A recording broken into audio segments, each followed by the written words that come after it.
Cool. So first question, how many sources of income do you have? The second question, how many of those are passive? Third question, what is your monthly passive income? In other words, how much money do you receive monthly through passive income? Next question, if you were to get hurt today, if you were to get into an accident or God forbid something happened and you couldn't work any longer, would your passive income fund your life? Next question. If you retired today, you retired 5 years from now, you retired 10 years from now, would your passive income fund your life? Now, if the answer to the last two questions was no, don't sweat it. Register for the KW Effect this Thursday from 10 to 12. Drop your email address in the chat section and Victoria and I will take care of registering for you if you haven't already registered. If you have, don't do it again because we've already registered you. Okay, so let's get started. I'm gonna jump right back into MREA. Guys, I'm on page 228 again. We're talking about listings. Listings in my market in South Florida are down 62% for the month of August compared to the month of July. Now, what does that mean? Well, it may not mean anything, and then again, it could possibly mean we're gonna see fewer contracts in the fourth quarter and we're gonna see fewer closings in the fourth quarter. Now that's for the market as a whole. That doesn't have to be your reality. What I wrote in the chat on James' call this morning was you can't control the market. However, you can control your results. Success is a choice. Now, the good news is success is a choice. The bad news is so is failure. Now, my question would be, why would you choose to fail? And we do. We choose to fail by not sticking to our standards. We choose to fail by settling for good when great is still an option. Now, I'm picking up middle of the page on page 228. Here's what Gary has to say.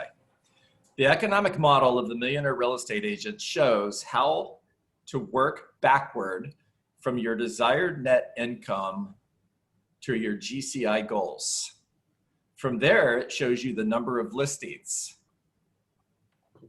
you'll need to close and even how many appointments you'll need to make to reach your goals. However, the real estate business is cyclical and markets shift. So while the fundamental economic model remains sound, the key numbers are usually in a state of flux.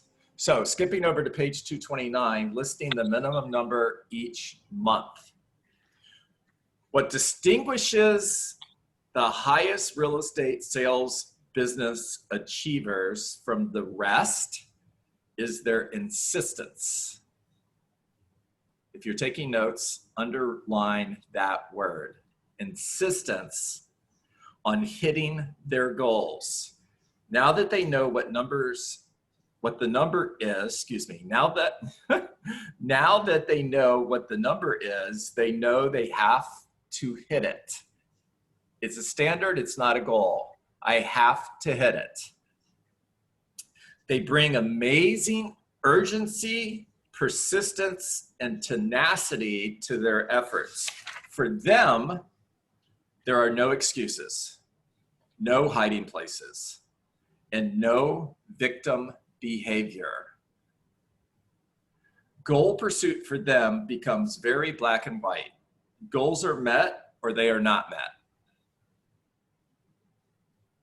Vince Lombardi, for all of you who are on this call that are younger than 40 years old, Vince Lombardi was a football coach for the Green Bay Packers in the 1960s. I know, the older I get, I'm like, oh my gosh, that was almost 100 years ago. You gotta be kidding me. Okay. Now I lost my place, hold on a second. Vince Lombardi summed it up well when he said, winning is not a sometime thing, it's an all the time thing. You don't win once in a while. You don't do the right thing once in a while. You do them right all of the time. Winning is a habit. unfortunately, so is losing. For high achievers, reaching their seller listing taking goal is the only habit they'll accept. So if winning is a habit, does that mean high achievers never fail? Here's what Gary says. The real estate agents deal with failure as a temporary setback on the path to reaching and exceeding their goals. They don't ignore failure, they learn from it and make a commitment not to repeat next time around the same mistakes that may have cost it. All right, so picking up from where we left off yesterday, I'm going to get right back into the conversation on how many listings do you need to take in order to hit your goals. And let's see what time it is, 8:43. Okay, cool. So hang with me for a moment. I am going to bring my iPad into this conversation. Pray for me this goes well. By why I'm doing this, so we don't have awkward silence. Somebody take this self off mute and tell me what you heard from what I just read. What was Gary telling us? So, you know, I'm a food-based person. So Okay. I was thinking about, you know, you do something all of the time. And I don't know if this is so good to talk about now that people are doing intermittent fasting, but typically I know for me, if I eat 3 meals a day, at certain times, at specific times, my energy level stays consistent throughout the day. Okay. And when I change that, when I go off of that and insist on having my meals at certain times, my energy is way off and I'm not successful through my day. And with business, if I'm not doing the same things at the same times every day to the point of boredom, my business is way off. So I can either remain hungry and do all different things, or I can remain consistent and constantly feed my pipeline and not be, you know, not be starving, but still be hungry for business. That's all. Does that make sense? It does. And thank you so much, Nadine. I appreciate you jumping in there and sharing. That's a great analogy, and I really do appreciate that. Okay, so markets go up, they stabilize, and markets go down. And there's a little bit of an echo. It's because I'm using 2 different devices here, guys. Just hang in there. So the market from 2001 into 2006 was super hot market. Yes, yes.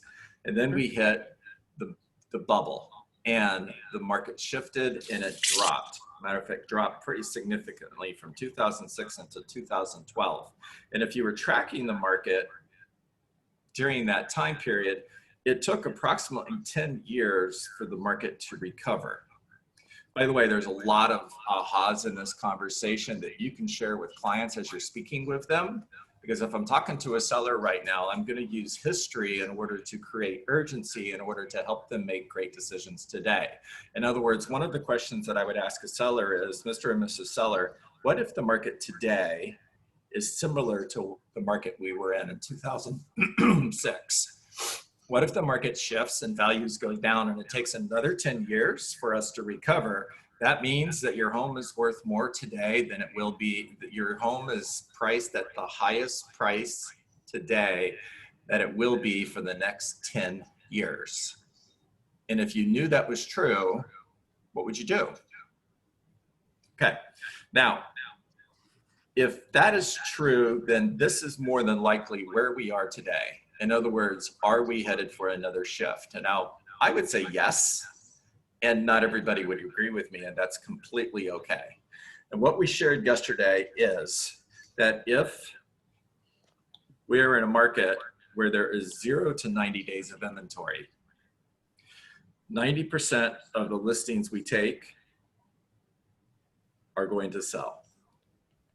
Great news, right? Of course. And 50% of our listing inventory will sell monthly. Again, great news. If my goal is to sell 5 homes monthly on the listing side of my business, then I need a listing inventory of 10 homes. Simple.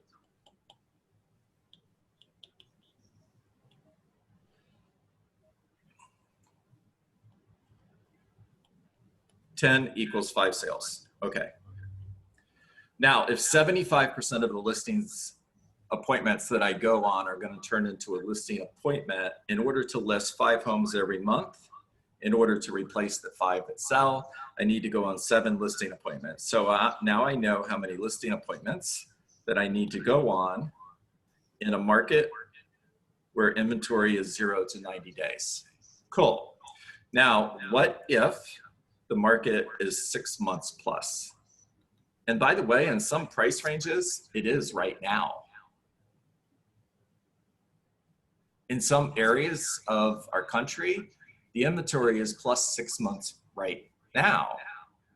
So when somebody asks you, how's the market? The answer is always, that's a great question, and it depends. Now, what does it depend on? It depends on the location of the property. It depends on what type of property we're talking about, and it depends on price range.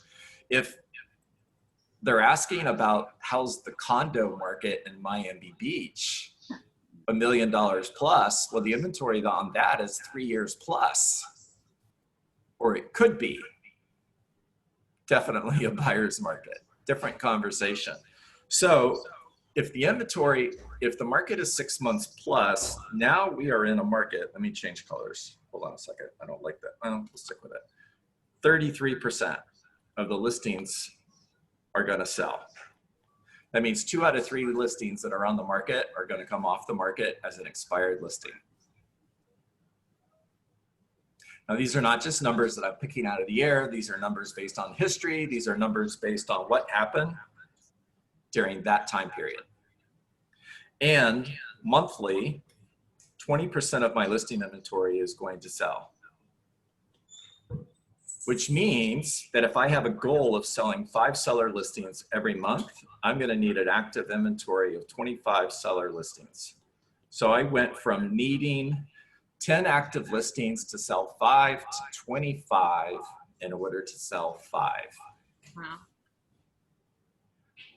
Now, if 2/3 of the listings are going to come off the market, then over a 6-month period, that means I'm averaging 3 listings of my 25 that are coming off the market every month. I'm selling 5. In order to keep my inventory at 25, I'm going to need 7 new listings every month, and I'm going to have to go on 11 listing appointments. So in order to sell the same number of homes, different color, in a market that's 0 to 90 days, I need to go on 7 seller listing appointments every single month in order to hit my goal of selling 5 seller listings. In a market where there's 6 months or more of inventory, I need to go on 11 listing appointments a month in order to sell 5 seller listings. And by the way, keep in mind, this is what it takes to maintain that inventory of 25 seller listings. This does not take into consideration the fact that you're going to have to ramp up your efforts in order to get your listing inventory to 25 to start. That's just what it's going to take to maintain it. All right, take yourself off mute. Talk to me. What are your questions? What are your ahas? John, I've got a thought. Topo. Yes, sir. So you're saying 11 listing appointments to get the amount of listings needed to maintain your 25 listings to sell. That's correct. That's also assuming that your conversion rate is 75%. That is correct. Yeah. By the way, if your conversion ratio is 50%, you're going on 14 appointments every single month in order to take 7 listings in order to maintain an inventory of 25 homes. By the way, You have to know it. 90% of success is mindset, 10% is skill set. Part of the skill set that we're talking about here is pricing. You have to become a master at pricing conversations in order to get these listings sold. I've sat at the kitchen table for an hour over $5,000. I've sat at the kitchen table for an hour to help a seller understand that the right price to get their home sold was $270,000, not $275,000. Because when you shift to a buyer's market, there's 36 homes for sale, only 6 are selling every 30 days. In order to sell your home, you have to be one of the top 6. Script, great script. And in order to be one of the top 6, you have to be top 3rd in condition and bottom 3rd in price. Again, script, great script. So Mr. and Mrs. Seller, in today's market, there's 36 homes for sale, 6 are selling every 30 days in your price range. And in order to get your home sold, you have to be in the top 3rd in condition and bottom 3rd in price. Now at $275,000, this is to that seller where I sat at the kitchen table for an hour over $5,000. At $275,000, are you top 3rd in condition? Are you bottom 3rd in price? And in that particular example, the answer was no. The answer was, in order to give that seller a fighting chance to be one of the 33% that was going to sell, they needed to be at 270, not 275. It made that big of a difference. John, there's a question on conversion in the chat from Jessica asking, what is the formula to figure out the conversion rate? Yeah, so conversion from a listing appointment to a listing taken. The way you figure that out is go on a lot of appointments. I don't mean to be simple here, guys, but it's simple. Go on a lot of appointments and just track your results.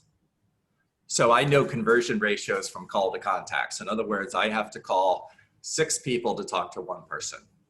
I know conversion ratios from conversations to appointments. I have to talk to 5 people in order to get 1 appointment. Now remember, when I'm saying 5 conversations to get an appointment, I'm not talking list appointments. I'm talking appointments, period. An appointment to see a for sale by owner's home is an appointment. I have to have 5 conversations in order to schedule an appointment. Now, how many listing appointments do I need to go on in order to get a listing? If I have to go on 2 to get 1, it's 50%. Right. If I go on 10 appointments and I take 8 listings, then my conversion ratio is 80%. John, Talk to me. along those lines, I just want to suggest to people, when I haven't been doing this, and I need to get back to doing it. I used to keep a notebook in the car, and every time I left any appointment, I would write down what went right and what went wrong and what I could have done. You know, when you think, oh gosh, I should have asked that. Keep that notebook handy, as well as practicing scripts and dialogues in order to nail any appointment. So just always have a notebook handy and look at what you did right as well as what you did wrong. Write it down, but then also reread it. Don't just write it down and forget about it. Thank you, Nadine. I never go anywhere, anywhere without this. And I mean anywhere. So when I went on vacation a week ago and I'm sitting on the beach in Clearwater, this is with me. Always. Write everything down.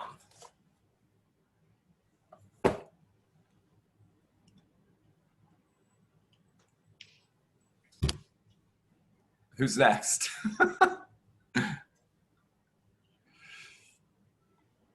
Don, knowing your numbers is massively important if you want to kind of construct how much you want to earn in the year. Knowing your numbers is absolutely important. One of the things that all successful agents have in common is they all know their numbers. Knowing your numbers also makes business predictable. I can determine exactly how much money I want to earn in the next year, and I can nail that number by hitting my numbers. Business is predictable when you know your numbers. Numbers are the evidence of your business. Yeah. And if you even look at your reports, your trend reports in your mykw.kw.com, you can see your year over year over the last 4 or 5 years, and you can see exactly what, quarters are you actually working your business. You can see a trend of your business as well. Good job, Victoria. Good job. All right, one more. We're going to check out. Hey, John. Good morning. Jack Smith again. I want to thank you for this. I never thought of this, the way you just bring so much light to so many easy ways that we just don't think about. If your house is worth more today than it will be in the next 10 years, would you be interested to sell? I mean, that should be just a perfect closing line with no answer other than yes. Yeah. Right? Yeah. That's good job, Jack. Absolutely. Yeah. The ultimate form of sophistication is simplicity. The ultimate form of sophistication is simplicity. One more time. The ultimate form of sophistication is simplicity. That's from my friend Dick Dillingham. Okay, guys, it's time to get on the phones. It's 20 contacts, not 19, not 18, 20. Don't settle. Hit your standards. It's one person added to your database every single day. Build a database, feed it every day, communicate with it in a systematic way, and service all the leads that come your way. It's 5 handwritten personal notes every single day. Get face-to-face with someone today that is thinking of selling their home. If you did that every day for the next 12 months, you would be face-to-face with 250 sellers. Then all you're going to do is follow up forever in order to create emotional proximity. And there's only 3 reasons you're going to stop following up. Number 1, they sold their home. Number 2, they listed their home. Number 3, you're dead. Other than that, keep following up. I'm never going to sell my home. Awesome. Talk to you next week. If I ever sell my home, I'm going to hire Victoria. Cool. Talk to you next week. If I ever listed my property, I'm never paying more than 1%, and I want $1 million for my $500,000 home. Cool. Talk to you next week. Don't judge opportunity away. Do you know how much money you're leaving on the table because you judge opportunity away? Stop that. All right, everybody, make it a great day. See you tomorrow. Thank you, John. Thank you, John.